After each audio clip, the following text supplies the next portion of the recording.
అధినేత ఏపీ మాజీ ముఖ్యమంత్రి వైఎస్ జగన్ వరుసగా బెంగళూరు పర్యటనలకు వెళ్లడానికి కారణం ఏంటి? ఇన్నాళ్లు ఊపిరి సల్పని విధంగా రాజకీయాల్లో మునిగి తేలిన ఆయన కేవలం విశ్రాంతి కోసమే వెళ్లారా, లేదంటే మరేదైనా ప్రత్యేకమైన వ్యూహం ఉందా? కాంగ్రెస్ నేతలతో జగన్ సమావేశమయ్యారని, సన్నిహితంగా మెలుగుతున్నారని ప్రచారం సాగుతున్న నేపథ్యంలో జగన్ మరోసారి బెంగళూరు వెళ్లడం ప్రాధాన్యతను సంతరించుకుంది.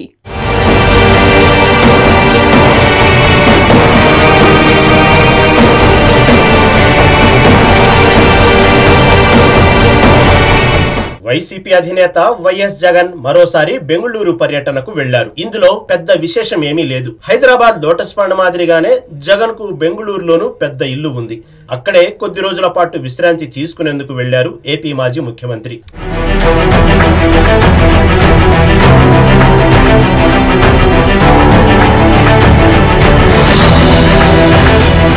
మరింకా ప్రశ్నలు ఏంటి అంటారా? అక్కడే ఉంది. 15 రోజుల వ్యవధిలో వైసీపీ అధినేత వైఎస్ జగన్ రెండోసారి బెంగళూరు వెళ్లడమే ఇలాంటి ప్రశ్నలకు కారణంగా మారింది.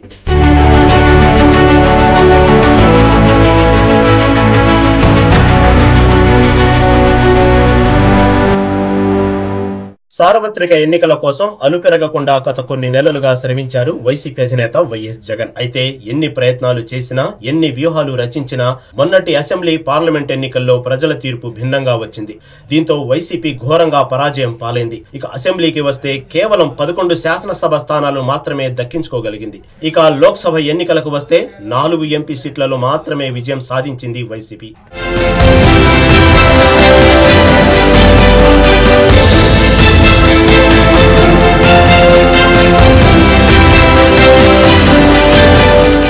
ఎంత దృఢ సంకల్పం ఉన్న నాయకుడైనా, ఎంత గట్టి నాయకుడైనా ఓటమిని తట్టుకోవడం అంత సులభంగా ఉండదు. పైగా మొన్నటి వరకు 151 అసెంబ్లీ సీట్లతో తిరుగులేని విధంగా అధికారాన్ని చెలాయించిన వైసీపీ ఈ ఎన్నికల్లో ఒక్కసారిగా 11 సీట్లకే పరిమితం కావడం అంటే ఇక చెప్పేదేముంది. అప్పటికి ఎన్నికల్లో ఓటమి తర్వాత ప్రజల ముందుకు వచ్చిన జగన్ తాను చేసిన సంక్షేమ పథకాల ద్వారా వస్తాయనుకున్న ఓట్లు సైతం రాలేదంటూ భావోద్వేగానికి గురయ్యారు.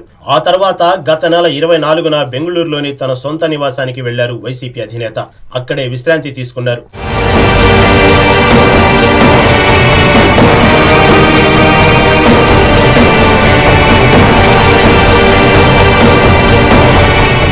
ఈ నెల 2న తాడేపల్లిలోని నివాసానికి తిరిగి వచ్చారు జగన్. అనంతరం పార్టీ నేతలతో సమావేశాలు నిర్వహించారు. అయితే ఈ నెల 15 నుంచి ప్రజా దర్బార్ నిర్వహించాలని మొన్నటి వరకు భావించారు ఏపీ మాజీ సీఎం జగన్. కానీ ఇంతలోనే మరోసారి బెంగళూరు పర్యటన కోసం ప్రజా దర్బార్ ప్రతిపాదన వాయిదా వేసుకోవడం హాట్ టాపిక్ గా మారింది.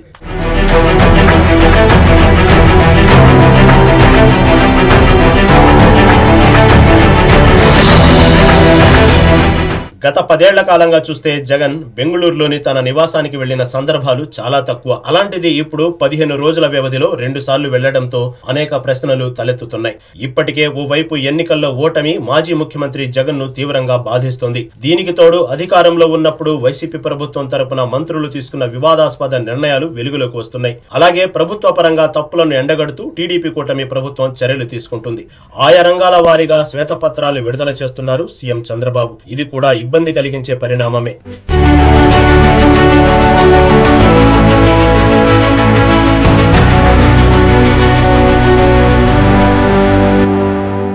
ఇక మాజీ సీఎం జగన్ పై ఉన్న సిబిఐ కేసులను రోజువారీ విచారణ చేపట్టాలని ఇటీవలే తెలంగాణ హైకోర్టు ఆదేశించింది. అలాగే గతంలో వైసీపీ ఎంపీగా ఉన్న రఘురామకృష్ణంరాజు ఇప్పుడు టీడీపీ తరపున ఎమ్మెల్యేగా గెలిచారు.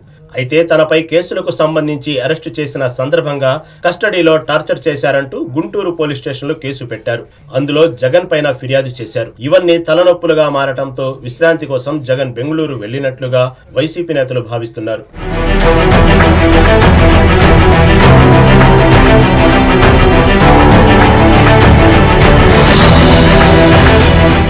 అయితే ఇక్కడే మరో ప్రచారం కూడా జోరుగా సాగుతుంది.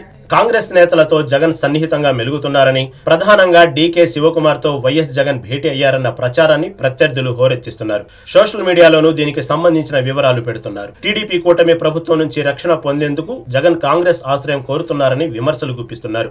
అయితే అలాంటిదేమీ లేదంటూ ఇప్పటికే ఖండించారు డీకే. అయినా విమర్శలు మాత్రం ఆగడం లేదు. ఇలాంటి వేళ మరోసారి జగన్ బెంగళూరు వెళ్లడం హాట్ టాపిక్ గా మారిందన్న వాదన వినిపిస్తోంది.